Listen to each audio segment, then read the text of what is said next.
need to get my light thing. I just need to know, do people that like have certain animals,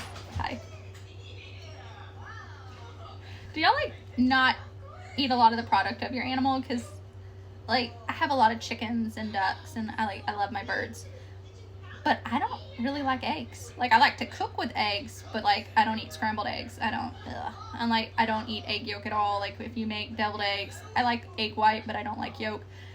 And I was getting milk today from one of my friends, and she's like, yeah, I really don't drink that much milk. And I'm like, surely we're not the only ones, right? So you guys pop out here and tell me, like, what do you have that you don't actually like consume a whole bunch of, but like you sell your product? Because for me, it's eggs. And for my friend, it's milk.